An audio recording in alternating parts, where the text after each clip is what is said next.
स्वागत है दोस्तों आपका हमारे YouTube channel Uttarakhand next exam में। मैं राघव आज आपके सामने फिर से उत्तराखंड परीक्षा वाणी का जो चैप्टर 3 है उत्तराखंड एक ऐतिहासिक अध्ययन का पार्ट 2 लेके आया हूँ। इससे पहले पार्ट 1 हो गया है, आप उसे देख सकते हैं, प्लेलिस्ट में जाके चेकआउट कर सकते हैं और लिंक मैं डिस्क्रिप्शन बॉक्स में भी डाल दूँगा। परीक्षा वाणी की जो चैप्टर जो सीरीज चल रही है, तो जिसने अभी तक नहीं देखा है वो उसे देख सकता है। तो दोस्तों जो इस चैनल पर नए हैं तो उन्हें मैं बता दूँ, इस चैनल पर ऐसे ही तैयारी से संबंधित वीडियोस बनाई जाती हैं और जो एग्ज़ाम अपडेट्स आते हैं वो आपको दी जाती है। तो आप इस चैनल को सब्सक्राइब कर सकते हैं, क्योंकि आप चैनल को सब्सक्राइब करेंगे तो आपके साथ लगातार अपडेट मिलती रहेगी। तो आपका वीडियो स्टार्ट करते हैं। पहला सवाल है आज का कि गोपेश्वर के रुद्रशिव मंदिर से किस प्रकार के लेख का उल्लेख मिलता है। तो रुद्रशिव जो गोपेश्वर है उसे गोपीनाथ मंदिर भी बोला जाता है, इस बात का भी ध्यान रखें। हम कभी डायरेक्ट पूछा जा सकता है आपको कि गोपीनाथ मंदिर पूछ लेगा। तो ऑप्शन त्रिशूल लेख, दीवारों पर लेख, ईंटों पर लेख या इनमें से कोई नहीं। तो सर राइट आंसर हो जाता है ऑप्शन ए हो जाता है।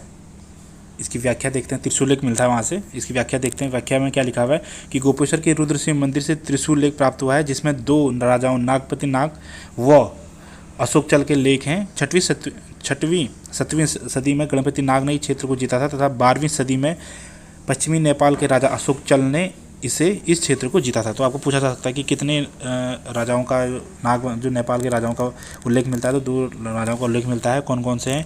एक आपको पता है कि नागपति नाग है और दूसरा कौन सा है? अशोक चल है। ठीक है। नेक्स्ट है कि कुषाणकालीन मुद्राएं उत्तराखंड के किस स्थान से प्राप्त हुई हैं। मुनि की रेती सुमाणी, मुनि की रेती हरिद्वार, मोरध्वज मुनि की रेती या इनमें से कोई नहीं। तो दोस्तों जो राइट आंसर हो जाता है, आपको बिल्कुल पता होगा कि इसका राइट आंसर क्या है। ऑप्शन ए है, मुनि की रेती सुमाणी से ही क्या मिला था? कुषाणकालीन मुद्राएं मिली थी। व्याख्या भी देख लेते हैं इसमें। प्रथम एवं द्वितीय सदी के कुषाणकालीन मुद्राएं मुनि की रेती तथा सुमाणी से मिले थे। ठीक है। मोरध्वज से 3री सदी के मुद्रा लेख मिले थे। आपको ये पता होना चाहिए कि जो मोरध्वज है उससे कौन सी सदी का मिला था? 3री सदी का को भी क्या मिला था? मुद्रा लेख मिला था। ठीक है। नेक्स्ट है कि उत्तराखंड पर शासन करने वाला प्रथम राजनीतिक शक्ति कौन सी है? चंद्र शासक है, पवार शासक, कुलिंद शासक या कौल शासक। तो राइट आंसर आपको पता है कि क्या है इसका? कुलिंद शासक इसका राइट आंसर हो जाता है। उसकी व्याख्या देख लेते हैं। व्याख्या में क्या है कि विभिन्न स्रोतों से ज्ञात होता है कि कुलिंद जाति उत्तराखंड पर शासन पर, थोड़ी यहाँ स्पेस की मिस्टेक होगी, उत्तराखंड पर शासन करने वाली प्रथम राजनीतिक शक्ति थी। उत्तराखंड के पहाड़ी क्षेत्रों में लगभग 3री-4वीं सदी तक उनका शासन रहा। देहरादून के पास यमुना और टोंस नदी के संगम पर इसका शासक रहा।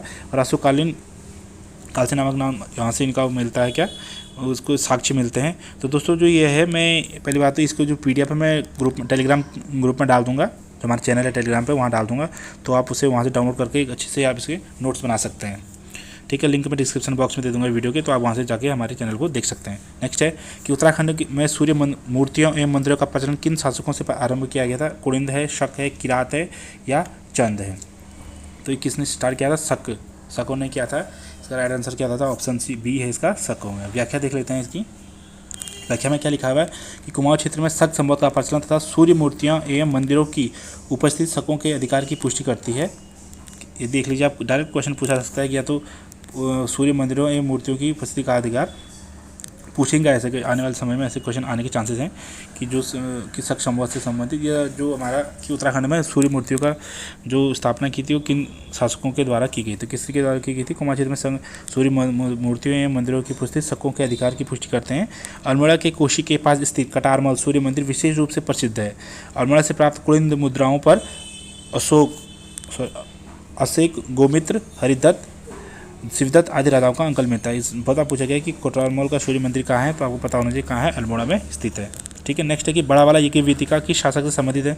सिल्वरमन, हरिदत्त, शिवदत्त या हर्ष। तो इसका राइट आंसर क्या है? ऑप्शन ए है, सिल्वरमन इसका राइट आंसर है। इसका व्याख्या देख लेते हैं कि बड़ा वाला यज्ञ वेदिका का 3री सदी का निर्माण सिल्वरमन नामक राजा ने कराया था। सिल्वरमन को कुछ विद्वान कुलिंद तो कुछ योद्धे मानते थे। कुछ इतिहासकारों के अनुसार आगे चलकर कुलिंद लोगों ने कार्तिकेयपुर राज्य की स्थापना की थी, जिसमें उत्तराखंड, हिमाचल प्रदेश और रोहिलखंड का उत्तरी भाग शामिल था। तो आपको बेसिकली पता होना चाहिए कि जो बड़ा वाला यज्ञ वेदिका है किससे संबंधित है? राजा सिल्वरमन से संबंधित है। ठीक है। नेक्स्ट है कि खरपर देव वंश का अंतिम शासक कौन था? त्रिभुवनराज, धर्मपाल, निम्बरदेव और इष्टिगण। तो इसका राइट आंसर क्या होता है? ऑप्शन ए इसका राइट हो जाता है। खरपर देव वंश का जो अंतिम शासक था ये क्या था? त्रिभुवनराज था। ठीक है। व्याख्या देख लेते हैं इसकी कि खरपर देव वंश कन्नौज के राजा यशोवर्मन के समकालीन था। कई को ये पूछा था कि खरपर देव ये एक आदमी है, खरपर देव वंश तो है, इन्हीं के द्वारा इस वंश की स्थापना की गई थी खरपर देव की। तो आपको ये पता होना चाहिए ये किसके समकालीन थे? एक कन्नौज के राजा यशोवर्मन के समकालीन था। इसके पश्चात इसका पुत्र कल्याण चंद्र राजा शासक बना। उसकी पत्नी का नाम महारानी लच्छा देवी था। खरपर देव वंश का अंतिम शासक उनका पोता त्रिभुवन राज था। इसने भी परम भद्वारक है ना धारक महाराजाधिराज परमेश्वर की उपाधि धारण की थी। ठीक है, त्रिभुवन राज धारक किसी किरात पुत्र के साथ संधि करके और व्याघ्रेश्वर देवता के मंदिर को भूमि दान की चर्चा बागेश्वर लेख में मिलती है। मतलब इनको ये मिलता है कि जो बागेश्वर का मंदिर है उसमें उसलिए भूमि दान की चर्चा के बारे में पता चलता है। नेक्स्ट है कि किस शासक ने जागेश्वर में विमानों का निर्माण किया था? त्रिभुवन राज, धर्मपाल, निम्बरदेव और इष्टगण। तो दोस्तों जो 7वां इसका राइट आंसर क्या रहता है? निम्बरदेव है। ये सारी जो क्वेश्चन मिल रहा है आपको परीक्षावाणी से चैप्टर वाइज मिल रहे हैं, तो आप लोग बिल्कुल बेफिक्र रहिए, परीक्षावाणी पूरी कंप्लीट करा दी जाएगी। और अगर आप लोग चाहोगे लाइव क्लासेस का, तो 1-2 दिनों में हम लाइव क्लासेस का भी स्टार्ट करने वाले हैं, तो हम लाइव क्लासेस भी करेंगे। ठीक है, और लाइव क्लासेस होगी तो रात को ही होगी, 8 या 9 बजे के टाइम पे होगी। 8 या 9 बजे के टाइम पे होगी, एक टाइम फिक्स करेंगे, उस टाइम पे लाइव क्लासेस करेंगे। नेक्स्ट है कि निम्बरदेव, इसका जो राइट आंसर ऑप्शन सी था। इसकी व्याख्या देखते हैं। निम्बरदेव निम्बर वंश का शासक था। निम्बर शैव मतावलंबी था। इसने जागेश्वर में विमानों का निर्माण कराया था। ठीक है, ये देख लीजिए इसका राइट आंसर क्या है? निम्बरदेव है। ये क्वेश्चन आए हुए क्वेश्चन है पहले के। नेक्स्ट है कि कार्तिकेयपुर वंश का हुआ कौन सा शासक था जिसने समस्त उत्तराखंड को एक सूत्र में बांधने का प्रयास किया था? कल्याण राज, धर्मपाल, निम्बरदेव या इष्टगण। तो इसका आपको पता है इसका राइट आंसर क्या है? ऑप्शन डी है, इष्टदेव था, जिसने सारे उत्तराखंड राज्य को एक सूत्र में बांधने का प्रयास किया था। ठीक है, व्याख्या देख लेते इसकी कि निम्बरदेव के बाद इष्टदेव गण शासक बना। कार्तिकेयपुर राजवंश का यह पहला शासक था जिसने समस्त उत्तराखंड को एक सूत्र में बांधने का प्रयास किया था तथा क्या था? यह भी अपने पिता की भांति शैव था। जागेश्वर में इसने नवदुर्गा, महिषमर्दिनी और लकुलीश्वर नवराज मंदिर का निर्माण भी कराया था। अब आपको ये भी पता होना चाहिए कि जो नटराज मंदिर है, लकुलीश्वर है, और महिषमर्दिनी, नवदुर्गा महिषमर्दिनी का निर्माण भी किसने करवाया था? हमारे इष्ट देवगण ने करवाया था। ठीक है, कहाँ करवाया था? जागेश्वर में करवाया था। काली कलंक में मग्न धरती के उद्धार के लिए 12 अवतार के समान कार्तिकेयपुर राजवंश के किस शासक को माना जाता है? कल्याण राज, ललित सुरदेव, निम्बरदेव या इष्टदेव। तो इसके समान जाता है ललित सुरदेव को क्या माना जाता है? 12 अवतार के समान माना जाता है। व्याख्या देख लेते हैं। व्याख्या हम थोड़ा सा देखेंगे, आप उसके बाद उसे टेलीग्राम से डाउनलोड कर सकते हैं, क्योंकि ज़्यादा समय में भी आपको नहीं लेना चाहूँगा। कि इष्टदेव के बाद उसका पुत्र ललित सुरदेव भूदेव शासक बना। पांडुकेश्वर के ताम्रपत्र में इसे काली कलंक के उसको 12 अवतार के समान माना गया है। और इसके बाद देख लेते हैं कि बैजनाथ, इसके बाद इसने बौद्ध धर्म का विरोध किया था, बैजनाथ मंदिर के निर्माण में सहयोग दिया था। किसने दिया था? आपको पता होना चाहिए। भूदेव ने। ठीक है, किसने दिया था? भूदेव ने। नेक्स्ट है कि सलोड़ादित्य वंश की स्थापना किसने की थी? कल्याण राज, इच्छादेव, निम्बरदेव या ऑप्शन डी इष्टदेव ने। तो इसका जो राइट आंसर ऑप्शन बी है, इच्छादेव ने इसकी स्थापना की थी। व्याख्या देख लेते हैं इसकी।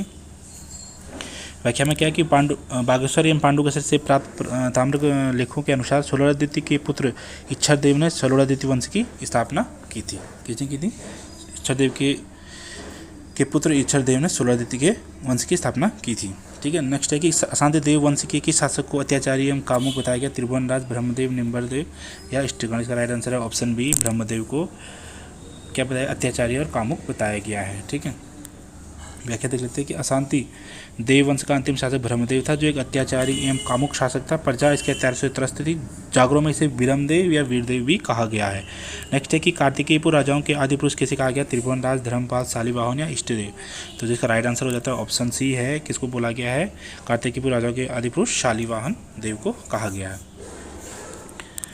इसका ऑप्शन सी देख ले। ये आपका, मैं ज़्यादा टाइम नहीं लूँगा आपका, ये आपका जो एक्सप्लेनेशन है मैं PDF ग्रुप में डाल दूँगा टेलीग्राम चैनल पर, आप वहाँ से हमसे जुड़ सकते हैं, वहाँ से इसको डाउनलोड कर सकते हैं। ठीक है, कार्तिकेयपुर की लोक भाषा क्या थी? संस्कृत, पाली, हिंदी या प्राकृत।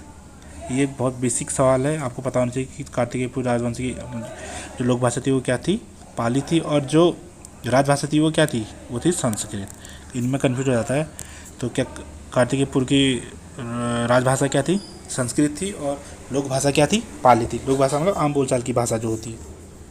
ठीक है, ये इसकी व्याख्या है कि कार्तिकेयपुर वंश के शासकों की राजभाषा संस्कृत तथा लोक भाषा पाली थी। ठीक है, इससे समझ थोड़ा बहुत जानकारी दी है, इसे आप डाउनलोड करके देख सकते हैं। नेक्स्ट है कि किस वंश के शासनकाल में आदि गुरु शंकराचार्य जी का उत्तराखंड में आगमन हुआ था? चंद्रवंश, पवार वंश, कुणिद वंश या कार्तिकेयपुर वंश का। तो इसका राइट आंसर पता है आपको कि कार्तिकेयपुर राजवंश का ही कार्यकाल था उस टाइम पे, है ना। तो व्याख्या देख लेते हैं। इसकी व्याख्या में वही लिखा हुआ है कि कब हुआ था, केदारनाथ में इन्होंने 820 में अपना शरीर त्यागा था और कार्तिकेय राजवंश के शासनकाल में उत्तराखंड में आदिगुरु शंकराचार्य जी का आगमन हुआ था। उन्होंने इस क्षेत्र में बौद्ध धर्म के प्रभाव को समाप्त करने तथा हिंदू धर्म की पुनः स्थापना में महत्वपूर्ण भूमिका निभाई थी। ठीक है, इन्होंने केदारनाथ मंदिर की स्थापना भी की थी और जो वो था बद्रीनाथ का जो मूर्ति है वो नारद कुंड से निकाल के इन्होंने स्थापित की थी। ठीक है, नेक्स्ट है कि शासक ने रेशम तथा रेशमी वस्त्रों का उत्पादन का कार्य शुरू किया था। त्रिभुवनराज, इंद्रचंद, शालिवाहन देव या भीष्मचंद। तो इसका राइट आंसर ऑप्शन बी हो जाता है। किसने किया था? इंद्रचंद ने किया था। नेक्स्ट है कि इसकी व्याख्या देखिए, चंद्रवंश के शासक इंद्रचंद ने रेशमी वस्तुओं के उत्पादन को कुमाऊं में शुरू किया था। नेक्स्ट है कि चंद्रवंश को नेपाल के डोटी राजाओं की अधीनता से मुक्त किस शासक ने कराया था? कल्याणचंद, इंद्रचंद, भारतीचंद या भीष्मचंद। राइट आंसर है भारतीचंद ने किया था। यही पहला शासक था जिसने नेपाल पर आक्रमण किया था।